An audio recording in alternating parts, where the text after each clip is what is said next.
Okay, so we're at 5 past the hour. Just want to say welcome to everyone and a major thank you to our panelists for joining us today. This is our panel on the new civil rights movement, social justice, community organizing, and youth leaders. So we're going to focus today our conversation around that particular topic.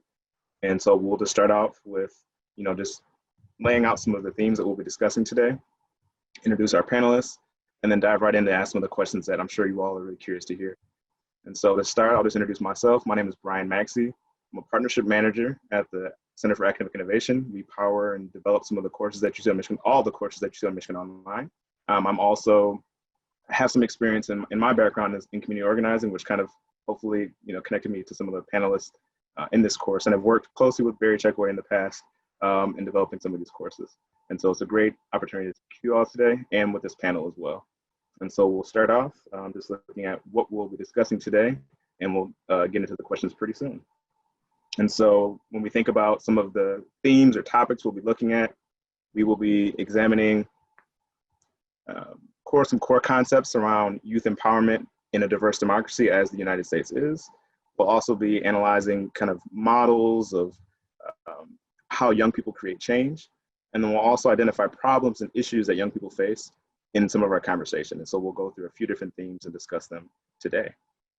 I'm going to start off by, reading some of the bios of our panelists, just so you all can understand some of the folks you'll be hearing from today. So first we have Lindsay Matson. Lindsay is a community organizer. Lindsay is a macro social worker who currently works as a community organizer with Congress of Communities in Southwest Detroit. She manages the organization's youth programming, including a youth leadership council, racial and social justice education, college preparation, and the construction of a new youth-driven community center. Throughout her career, Lindsay has been politically active and believes that social workers should advocate for policy change, which benefits their clients and the communities in which they serve. In addition to her work with Congress of Communities, she is also actively involved in organizing and volunteer work in Detroit, especially around immigration and education justice initiatives. So everyone, if we can give Lindsay a warm welcome and thank you for joining our panel today. We also have Kayla Mason. Kayla is the Los Angeles director of the Hidden Genius Project. Kayla is a native of Los Angeles and the site director of the Hidden Genius Project in Los Angeles. She operates at the nexus of program operations, coalition building, and organizational development. She is driven by the opportunity to influence systemic change for opportunity youth and has overseen community growth opportunities for local and national organizations. Kayla believes in building youth intrinsic power and is a proud alumni of South Central Youth Empowered Through Action, a youth coalition that builds campaigns to improve the conditions of South Los Angeles schools. We also have here with us Celina Miranda. Celina has spent her career engaged in work that enables underserved communities to access the resources and opportunities they need for a better future, with a focus on youth development. She is currently executive director of Hyde Square Task Force, a youth development organization located in the Jamaica Plain neighborhood of Boston. HSTF's Hyde Square Task Force mission is to amplify the power, creativity, and voices of youth, connecting them to Afro-Latin culture and heritage so they can create a diverse, vibrant Latin quarter and build a just, equitable Boston. And of course, last but not least, we have our Professor Barry Checkoway. Barry is a University of Michigan professor and internationally recognized scholar and practitioner of youth empowerment, neighborhood development, and community change. His projects and publications draw on work with grassroots groups, community agencies, and government programs in the South Bronx, Detroit, the Mississippi Delta, Central Appalachia, and in South America, Europe, Africa, and the Middle East. And he's had support from the World Health Organization, the Ford Foundation, Kellogg Foundation, and other institutions.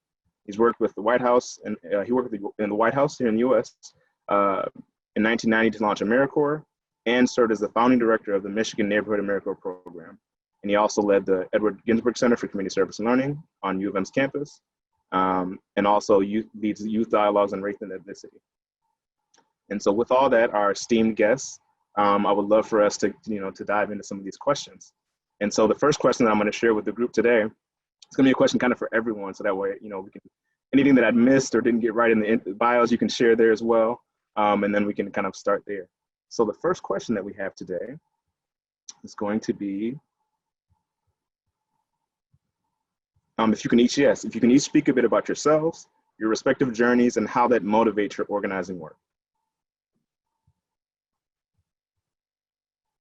Anyone can start.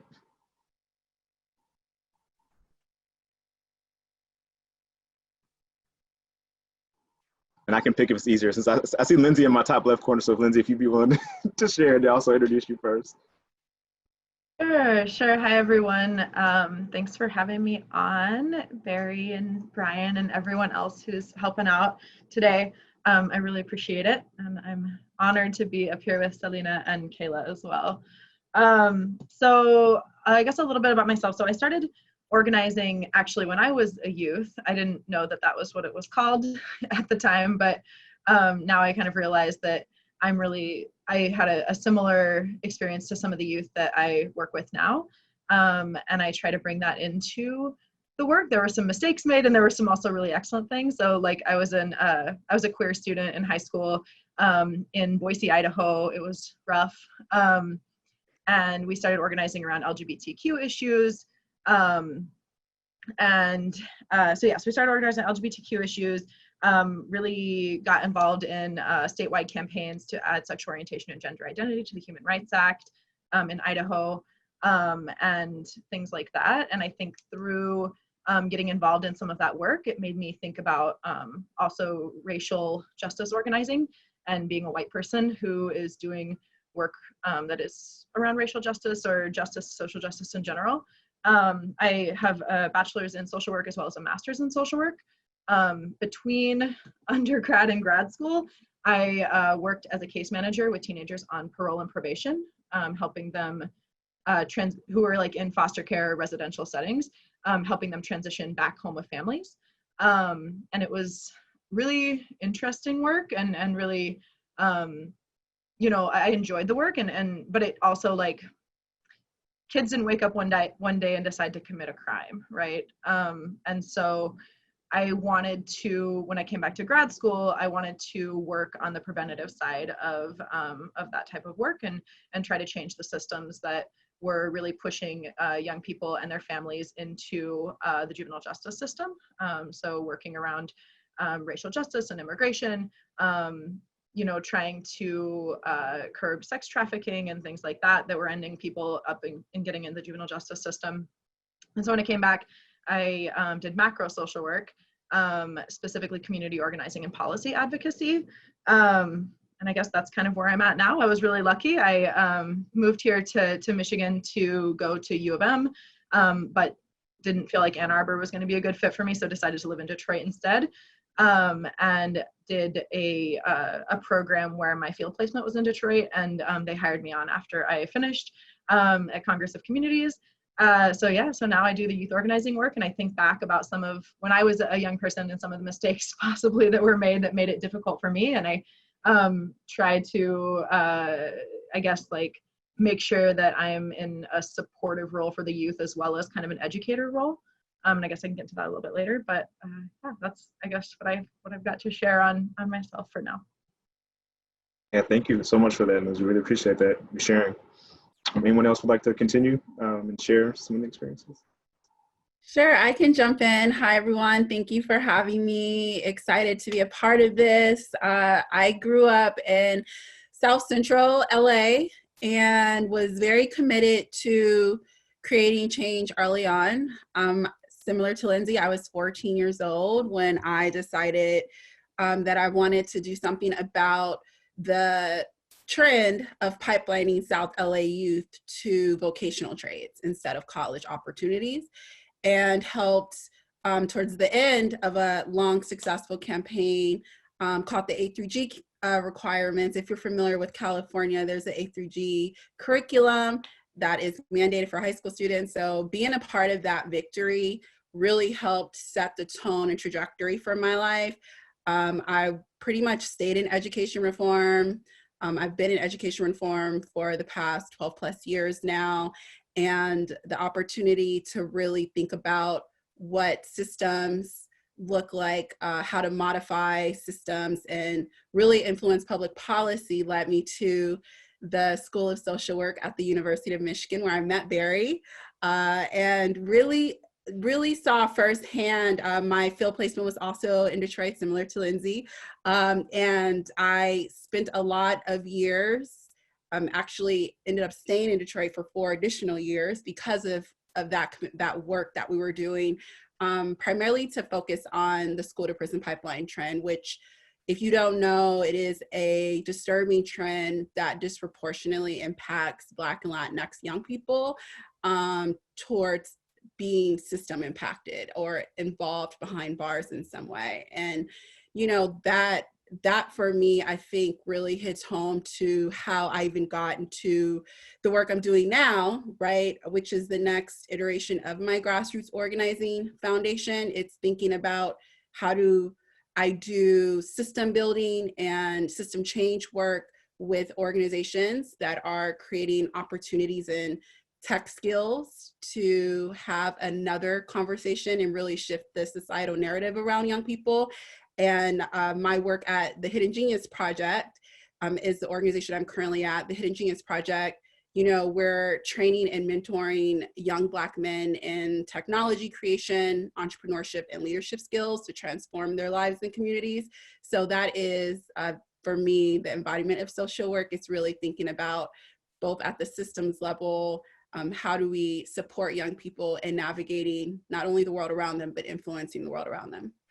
It's a little about me. Yeah, thank you very much, Kayla. Really appreciate you sharing those experiences and you know, speaking to some of those in kind of rich detail. I think we also have Barry and Celina, so whoever wants to go first and share some of your experiences and journeys. Great. Sure, I'm happy to go next. So Celina Miranda, hi everyone, happy to be with you all.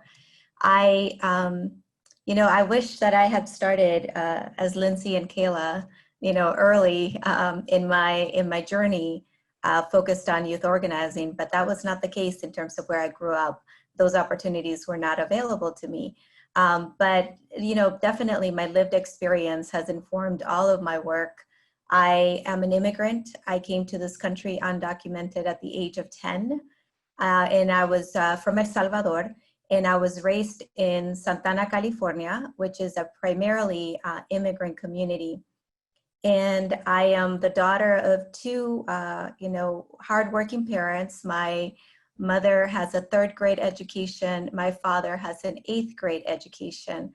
And so, you know, from very early in my life, I learned, you know, what it means to survive with very low paying wages and, but a lot of ganas, you know, a lot of resolve to make sure that they could survive and move their family ahead. I was fortunate and really a lot by luck to attend Smith College in Western Massachusetts, which is how I find myself in Boston now, where I received a top-notch education and a ticket to opportunities that made me question the social, racial, and economic inequities around me. So I went to college thinking I was going to follow one career path and came out of college with a completely different plan for myself, and all based on the fact that I saw so much inequity around me. So I decided to pursue graduate studies in social work, sociology, and education. Part of my, I think, dissatisfaction was, while I was at Smith, was noticing how few of us, right, had quote unquote made it.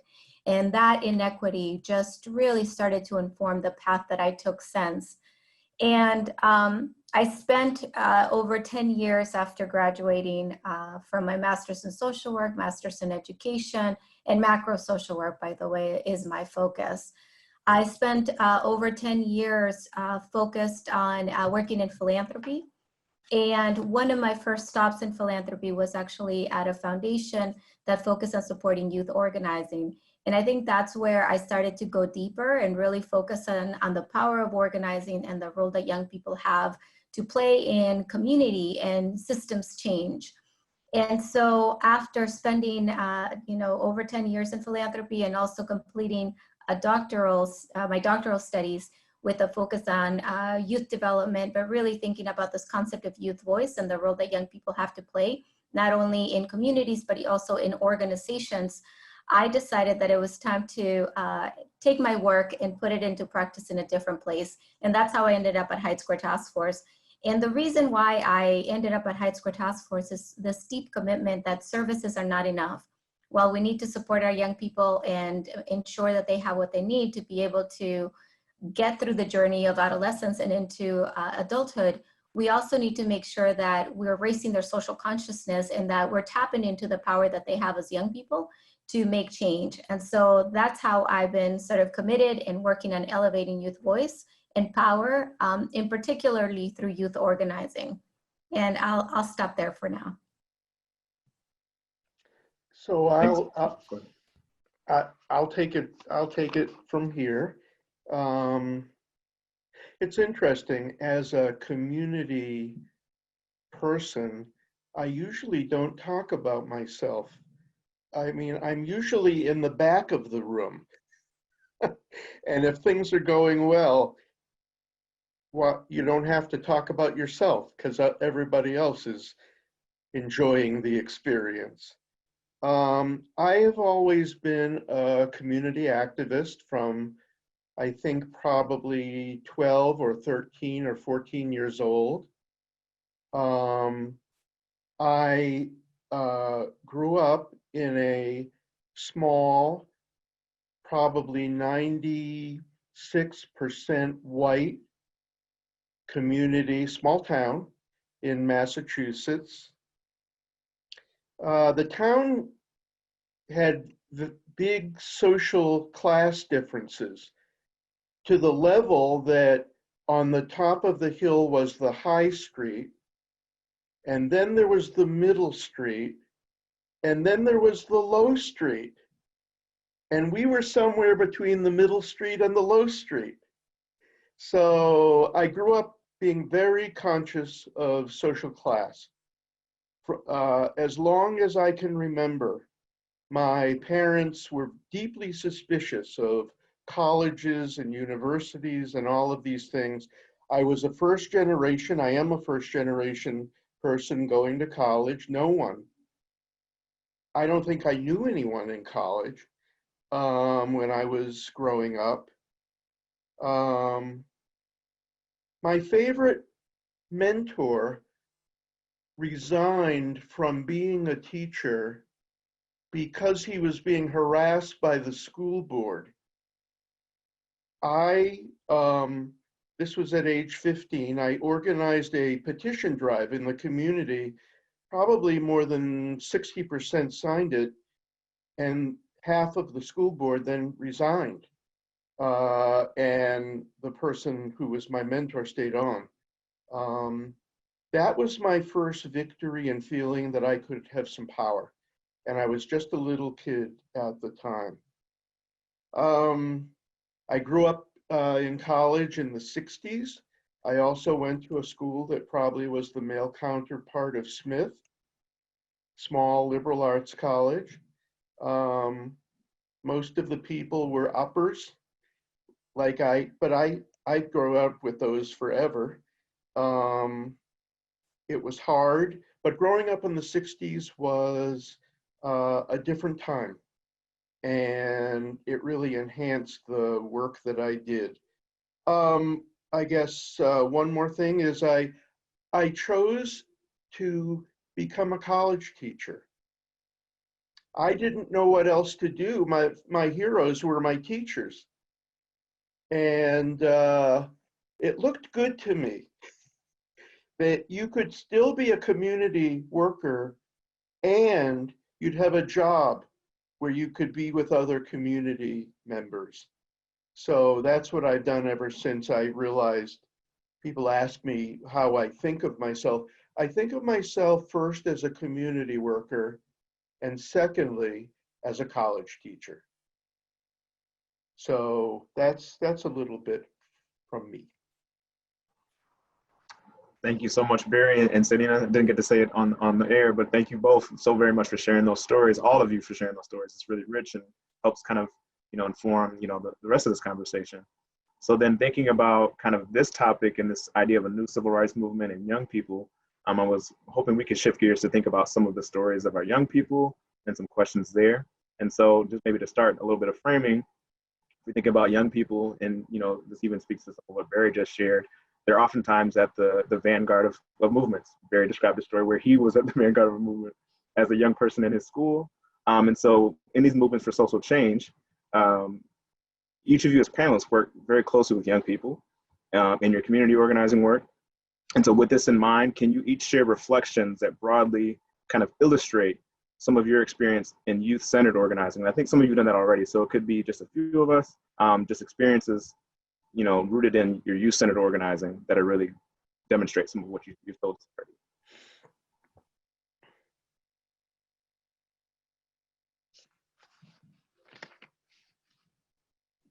I can yeah, please. Yeah, thank you. It'd be great. Of course.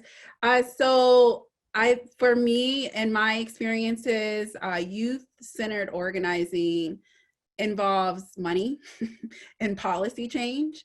And so I helped young people in Detroit secure a federal grant in the amount of $1.5 million to adopt a youth violence prevention model called Ceasefire in Chicago.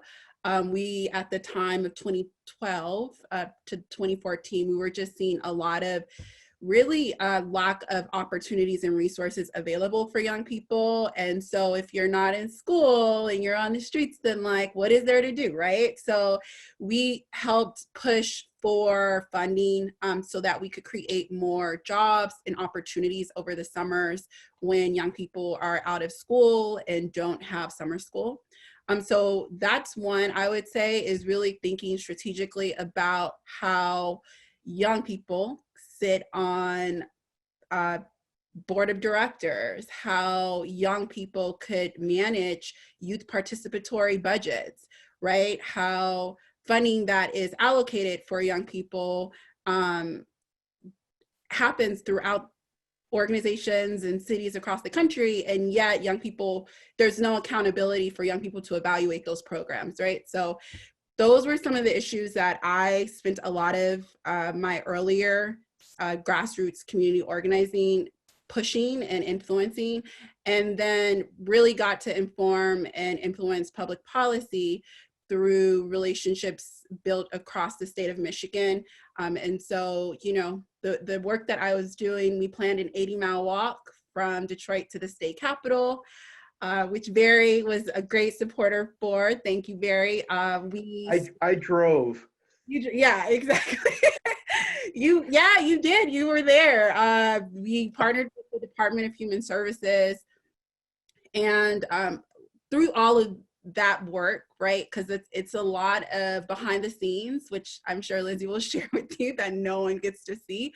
But from that work in partnership with Dignity in Schools, which is a national collective of youth organizers in the ACLU Michigan, we were able to, in Student Advocacy Center, didn't want to forget Perry, we were able to modify zero tolerance policies in the state of Michigan. So I think it's really important anytime we are creating space for young people to lead, we actually let them lead. And, at the Hidden Genius Project, we have a really amazing leadership model. So our leadership model is meant to empower young people by first allowing them really a safe space to explore their identity, who they are within their local community and environment, who they would like to be within a larger societal context.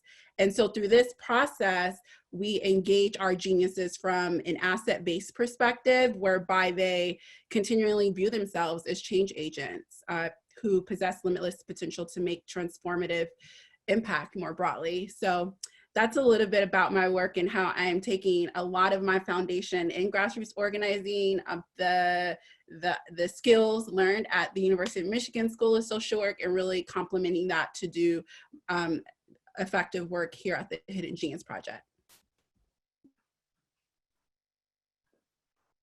Yeah, so if I can jump in there with another sort of example. So just to give a little bit of background in terms of Hyde Square Task Force, our core program, the program that I'm going to be referring to, it's called Jóvenes en Acción, or Youth in Action. And that program has 3 key components. And the first is using Afro-Latin art, so dance, music, and theater, as a way, I like to think of it as a way of raising social consciousness, really thinking, how do you use the arts to sort of ask some of the questions that will get our young people sort of motivated and started to think about sort of power and really thinking about systems and thinking about change. And then in addition to the performing arts focus, we also have sort of the youth development piece, right? We got to make sure our young people get through school, begin planning for the future, and sort of are on their trajectory to enter adulthood successfully. But the third component is our civic engagement component. And through that civic engagement component, we have a subset that become our youth organizers of the organization. And through this model, actually one of our latest or most recent campaigns was one where our young people went after a billionaire. So Jeremy Jacobs, who is the owner of the Bruins and the arena where the Bruins and the Celtics play. So the TD Garden is the arena. And what our young people, how this started actually was our young people asking the question of why it was that in our neighborhood there had been a promise of a youth asset, and the promise had been made 15 years ago, and we still had no rec center that had been built. So our young people started to inquire and then kept getting the pushback of there isn't enough money. So fortunately, one neighbor gave them a tip. And the tip was that the owners of TD Garden had been, by law, had been expected to hold 3 fundraisers per year, and the proceeds of those fundraisers were supposed to go back to the state, the Commonwealth, so that they could invest in rec centers across the state. And in fact, this piece of legislation was passed at a time thinking specifically about our neighborhood. So that was supposed to be a recipient of those funds. And here we were 20 some years later, and guess what? The TD Garden hadn't paid anything. And so our young people sort of uncovered that piece of legislation, started doing some research, started to ask the legislation, the state, to actually report back on how much money had they gotten. And so they started to do, mobilize their peers, mobilize the community, and write letters, etc. And through all that effort, they were able to secure $4.6 million. And TD Garden was forced to pay back, right, to pay back to the community what it owed. And now they are being held accountable for those fundraisers on an annual basis. But this is just to give you sort of one quick example of how young people found this piece of information and quickly mobilized and began to push and really, sort of call the state, go after sort of the state and say, you haven't been doing your job. And also, obviously, a billionaire who says you've gotten away without doing what you're supposed to do.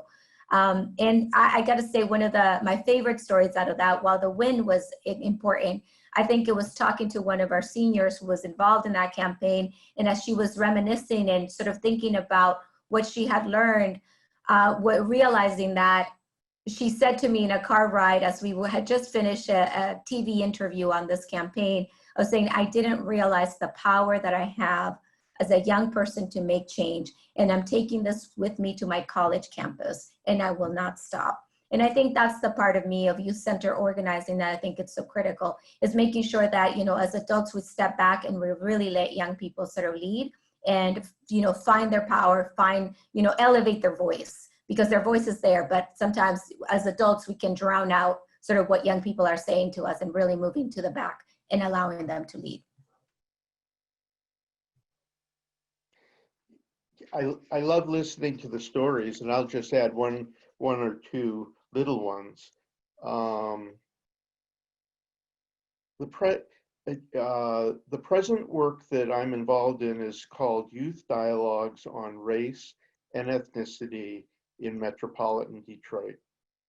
And we work with groups like Lindsay's with a whole series of interactions in, I suppose we would call it, intercultural work. Detroit prides itself in being one of our most segregated cities, which means that there are people of different racial and ethnic backgrounds, of African, Asian, white European, Middle Eastern, and Latin American descent. They're all spread around, but but for the most part, they're enclaves. So it's a segregated area. So this project tries to bring people together across their differences to be able to learn how to talk with people who are different from themselves.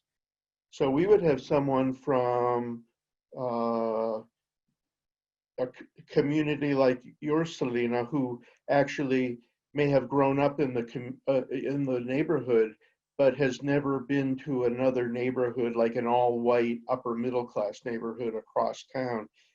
We want to bring people together. That's the model. The young people, some of them became leaders. They became self-selected leaders, and they've worked on projects. That's what we're doing right now, is finishing up with a small group of youth leaders. But they were dissatisfied with the education that they were receiving, that it wasn't complete. They weren't in the books.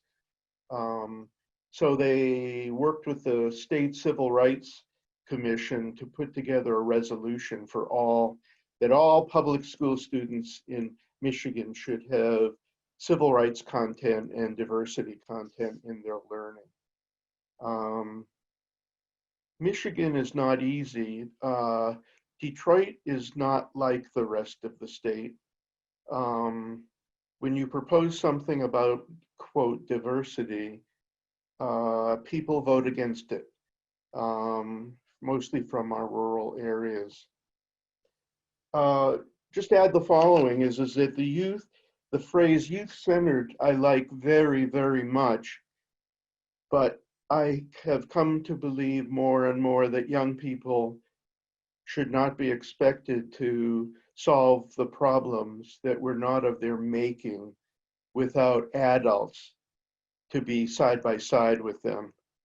I used to use the term adult allies, but as I've learned, I think it's less powerful than adult partners, that we're partners together. And some of the best organizers are young people who can work with adults and adults who can work with young people. It's a kind of a bridging type person. But I would just say that in the conversation, part of youth, the challenge of being a youth worker is how are you involved in empowerment of youth or with youth, but you still bring something to the table as an adult, and you're trying to navigate that ground. Ultimately, it's about the young people, but what role can adults play in this? Thank you so much, Barry. And I think, Lindsay, were you about to share something? Yeah, I mean, I'm listening to everyone's experiences and stories, and it's like really making me think a lot about, sharing about how there was this thing that was written into legislation where, the big developers are supposed to give back, and how community benefits work or don't work in various ways. How probably at the time when that development was coming in, it was a win, right? We got this piece put in, and then it kind of got overlooked. And we see that in Detroit a lot too, with the gentrification and really similar, our I forgot what yours name was, but we've got Dan Gilbert here, and he owns an insane amount of buildings in Detroit. And there's always this idea, he's going to give back, he's going to, do this stuff. But then there's the accountability part. And so I think, and Kayla, you sharing about, making change to, and I think you were probably part of, it sounds like the legislation to create restorative justice practices in Michigan schools. And so now we're running into, are they actually doing it, right? Are they is this happening, right? And so I think with organizing and with young people, it can be really cool, but it can also be really hard, because those youth that were part of that work in the beginning are then, have moved on to other things when it becomes time to hold folks accountable. And so I do think that's a way that adults can play a role in youth organizing, of being that thread of, here's how this group of youth got to this point, and then here's, where we are at now, and what do you all think about that? And so I was just, thinking a lot about about accountability and about, you know, when there's a win, how do we celebrate, and also without, I don't know, without like making the youth jaded, I guess, because I feel like sometimes I'm so like, it's not going to work out sort of thing. And so how do we celebrate those wins and also move forward in holding folks accountable, especially, you know, big developers, billionaires, all of that, who are going to do everything they can to like get out of that follow through. So I don't know. I mean, I'm just thinking, and I think right now, to connect back to Kayla sharing about the trying to interrupt the school to prison pipeline or the school prison nexus. I think right now we're, you know, Detroit's still one of the only school districts in the country that has its own police force in the schools. So it's not like the Detroit police are in the schools. It's like the Detroit Public Schools has their own police force. And so right now we're doing a police free schools campaign. And it's tough, right? Like parents and teachers and everyone have been so conditioned to think that police mean safety, even in cities where we know that police don't mean safety. And so right now the youth are really at the helm of that and doing a lot of really difficult work around talking to their parents, which can be harder. It's easier to talk to peers or a teacher, sometimes even like in a public forum, than it is to talk to your own families or people that are really really stuck, but they're having those individual conversations. And also, since I work with Latinx students, and I'm a white person, like having a lot of conversations around tackling anti-Blackness and those sort of things. This summer has been a lot of that work, as well as movement on the Police Free Schools campaign, which we've been working on for quite a while.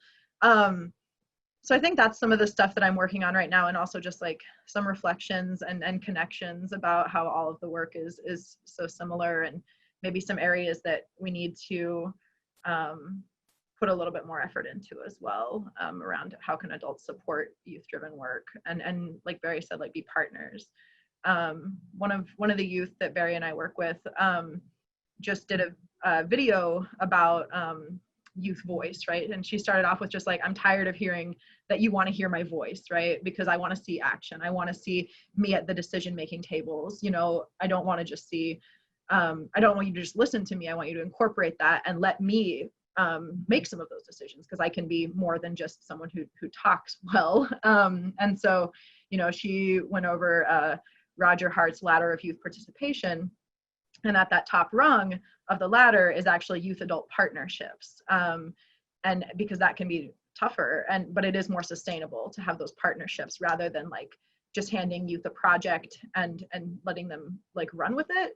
I mean, they can run with it, but an adult can be there to be alongside and to share the things that we've learned too, right? So yeah, that was a really good video that she made.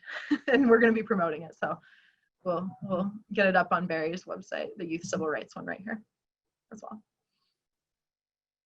Those are some amazing stories. I mean, I'm just gonna pull out a couple like gems that I feel like came from each of your stories. I heard from Kayla, just kind of this idea of letting young people lead, adults get out of the way, or even as Selena said something similar, adults, we step back, elevate their voice. And then even as you close here, Lindsay, not only just the voice, this idea of actually having the young people's voices, but also let them be the decision makers, let them be at the table to help influence. Those are amazing. And even Barry with the really powerful story of how these students were able to get change at the state level. These are all amazing stories. So we do have a couple of questions from our learners here. So I was thinking we could maybe take one of those. And then we also wanted to make sure we touched on the kind of ever-present and even more in the pandemic reality of social media and how that impacts you as well. So if we have time for that. So maybe if we could start with, let's see. I see we have a question here about, there's one that's specific, maybe we can think about how to, that one later, but there's one about later generation use. I'll read the question and then we, if maybe one of us to speak to this question, whoever feels most moved. And this is a question, or more, I don't want to limit us. This question is, how can we, the later generation youth, do something that really matters and be a part of a campaign? Any advice on how to behave and beyond? So it's a general question, but like any inspirational thoughts or responses you all have for a young person that's trying to get involved?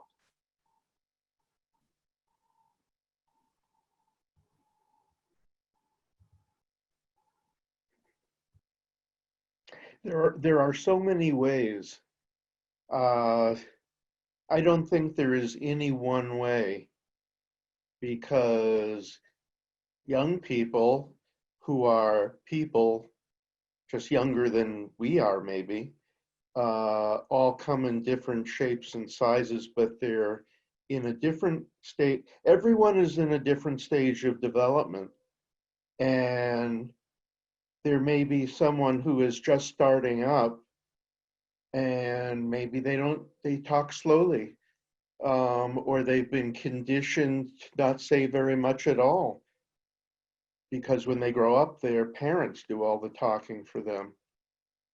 But then there may be some young people who they're almost natural activists. You wonder where they get it. But at the same age, they're already more, quote, different, or I don't want to say advanced, but they're just at a different place. Two images come to mind. One is, if you're talking about how to motivate a young person, sometimes I just put my hand on their shoulder and listen to them. Now, these days, I don't put my hand on anyone's shoulders, just not what America does, apparently. The other is one of our youth organizers, high school student. I said to her as she was doing a great project, is there any way I can help you? And she looked at me and she said, just be there for me. And I'll never forget that. I didn't know what that meant, but I just want you to be there for me. She never asked me very much about the help, but she just wanted someone there to be supportive. I think there's no one way that this process takes place. Yeah, and if I could just add a little bit, we start, our model starts with 8th graders, so it's 8th through 12th grade. And I would echo sort of what you said, Barry, which is sort of the developmental sort of process, right? That's important. And one of the things, a question I often ask is like, when you get up in the morning, what's the one thing that if you think, what just really makes me upset, right? It makes me angry. And if you can tap into sort of that, and that's sort of where you can start to ask questions. And just to give a quick example, we had our group of 8th graders who that question was started to pose to them. And one of them said, you know what really gets me upset is the fact that my neighborhood basketball court doesn't have nets. Okay, well, let's run with that, okay? So the basketball court doesn't have nets. And then made a comparison and said, well, I go to Brookline, which is a neighboring community, well off, those basketball courts, they have nets. So we started talking about that, right? And from there, they realized that the owners of that basketball court that they were upset about was actually the city. All right, so who in the city do we call? Can we start making phone calls? Can we start writing emails? And they did that. And guess what? About 2 months later, that basketball court had nets. And now it's like you have a win, and then you say, okay, what else? What else gets you upset? And let's go from here. And so really for them to start gaining that experience and that knowledge in a way that really spoke to them. And I think that was important because, if sort of adults were, say, let's organize around the fact that, something else. But the reality is that sometimes they're not ready to go there, and we got to start sort of meet them where they're at. And I think that's critical and it's important. And I don't think that's only with young people. I think it's just as you start organizing and start getting people to sort of mobilize in that way, I think it's important. But I think I share that example as just one that we continue to go back for and remind ourselves that we need to meet our young people where they're at. Thank you so much for that, Selena. That was such a vivid and powerful example, and it really illustrated, kind of like how to really do it. So thank you so much. So since we're getting, now toward the end of our time, I wanted to kind of drop this other question, the one about social media, and kind of give it some global context to start, since we have folks from around the world. And so this question is kind of in the sense of, if you think about, various movements and hashtags and how these can kind of power or affect, community organizing. I'm thinking of examples that are really powerful now. Hashtag Black Lives Matter, hashtag Me Too, hashtag March for Your Life here in the US. And then we also have other global examples like hashtag the Arab Spring, which was almost 10 years old at this point. Hashtag LA Now in Brazil, which has to do with anti-misogyny movement in Brazil, hashtag Fees Must Fall in South Africa, the Umbrella Revolution in Hong Kong. So thinking of these various kind of like social media movements, what roles does social media play in the work that you all do? And what are some of the benefits, limitations, and challenges in using it?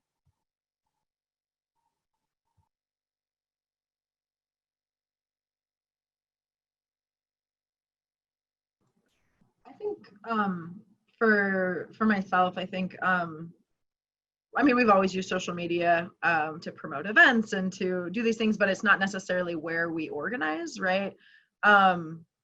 But now with COVID, it's kind of pushed us all to rethink how we, like, this is what where we're at right now, right? And so, you know, we've seen people go into Zoom board meetings of the school board with all the same profile picture, you know, all the same picture or background or something like that, right? We had an issue with a school closing that we were fighting against a couple months ago, and then also with the Police Free Schools campaign. So I think stuff like that, you know, can be really really helpful. I mean, I'm learning, and I'm just talking about COVID mostly right now, if that's okay, but like I'm learning so many new tools that we can use, you know, and I also think social media, while it's hard to like organize entirely on social media, it does help with promoting campaigns. And right now, like we're having connection that's sometimes even larger than it is like in person. And so, you know, I think that social media can be a really good place for political education as part of your organizing work. And so we had some of our youth do like political education weeks around different topics. So we did immigration, we did youth activism, we did, or like I think it was called Youth Voice, actually, being more critical of that now, but you know, different topics where each, you know, using TikTok, they made TikToks about these issues to help educate, and in a fun way, an exciting way, like taking some of the TikTok challenges that they've been doing and applying them to the social justice and racial justice issues that they care about.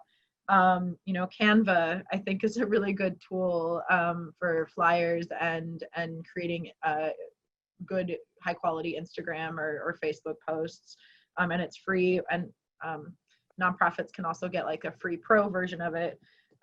You know, Concept Board, it's another like online thing where we just did a week-long youth retreat last week, all on Zoom, and it was a way to still do like our we did some icebreakers on Concept Board. We did like, you know, like when there's a retreat, you know, I think probably most of y'all do like a little envelope so you can leave notes for each other, affirmations, that kind of stuff. So we did that on Concept Board. You know, we've adapted our icebreakers. Google Slides can do automatic closed captioning as part of it when you have the slide up and you just click the CC button. So I think right now it's what we have. I don't want to send young people or adults or teachers or anyone out and risk them getting sick. And so I think with social media, even though it's not my favorite way to organize, I'm getting a little sick of Zoom meetings, but it's been really more effective than I thought it was going to be, and it provides more accessibility for so many folks. I think, you know, disability rights activists are like, we've been saying that we could do these things online for a long time now, and we've been left out of movements, and we've been left out of campaigns. And so, you know, now I think this is going to help us all think about how we can truly be accessible, even when a lot of us do go back like in person, and trying to, whether it's transportation issues or ability or anything like that, just being accessible. So I think, yeah, social media is definitely helpful for getting, and for global too, for global or national work, and really learning about the campaigns that are going on in different places. But I think with COVID, there's a lot of lessons we should take back. Yeah, that are both positive and negative, I guess.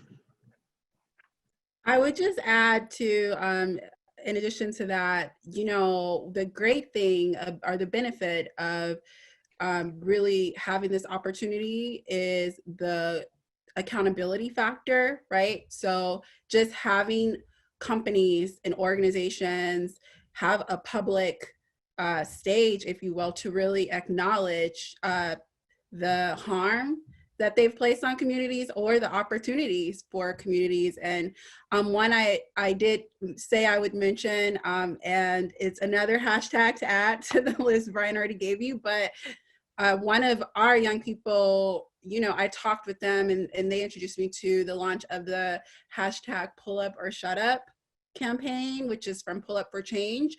So Uma Beauty founder Sharon Shooter, she started a call to action that has been really holding corporations accountable to release the number of Black employees that they have at corporate and executive levels.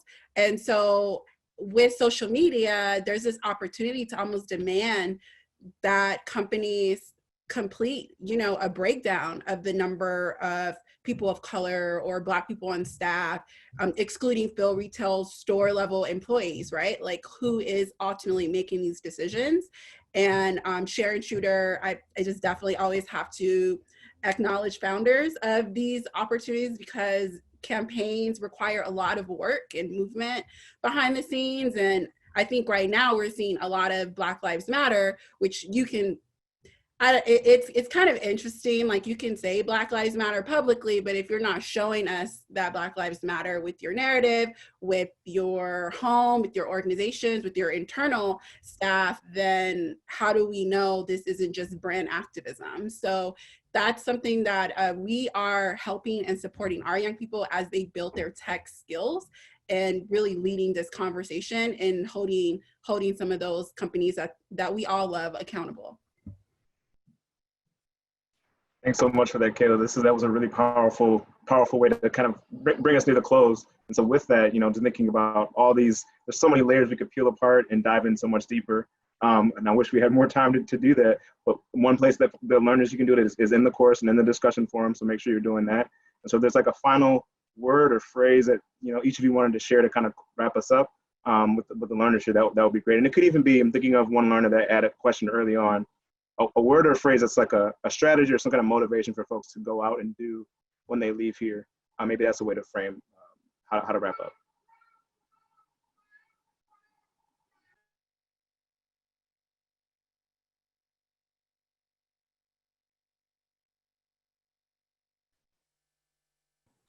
All right, we're being a little shy. So I'm gonna get us going. But I don't have necessarily one word, but I guess all I would say is that looking at sort of everything that's happened, you know, tackling the pandemics, really, you know, really thinking about that. I think I'm motivated, I am inspired, again, by young people. I think we are at sort of a point where the boldness and I'm just inspired. I think it's, again, how do we bring it back to the center? I think young people, it shouldn't be on the backs of young people that they have to fix all of our problems that we created over the years, but definitely I think we should step back and let them lead, and we should partner as adults in making sure that that happens, because I think the vision is there, and I think they know where we need to go. So we need to listen. And with that, I will just quickly add too, it's important that we show up for them when they do lead and celebrate them and acknowledge them. And so would offer, if anyone's interested, check out our website, Hidden Genius Project. We have an end of year celebration where we're celebrating the past 9 years of our geniuses, building technology creation, building websites, learning front end and back end development to then go out into the world and make change. We're all doing that in different ways, and it's important to celebrate that work as well.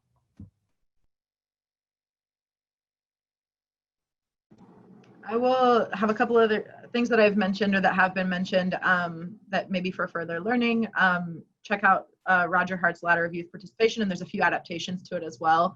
But that really helps as far as like thinking about youth adult partnerships. Use Canva, it's awesome. It helps with flyers. I see a lot of flyers that are probably took people a ton of time and aren't very good. Canva can like get that done quickly for you, and they can be pretty high quality. And yeah, work with trust youth to know what they need and what will help impact their lives positively, and get police out of schools. Yeah, and I just want to thank everyone for being on this call, on this program.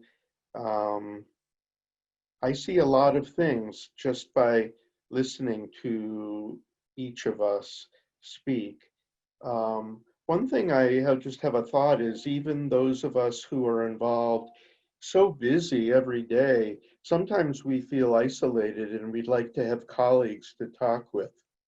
So I know how tired you are at the end of the day, but this vehicle, this Zoom vehicle has so much potential for building support among not just young people, but also adults.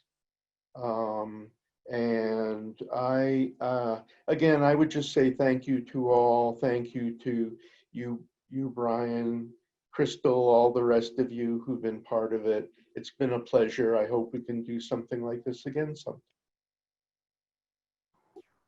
Thanks so much again. I'll echo the thank you. Thank you, Barry. Thank you, everyone. I'm inspired to hear what Selena shared. And so this is a great panel. You are wonderful people. And I hope all you learners really got a benefit from this. Thank you. Thank you. Thanks.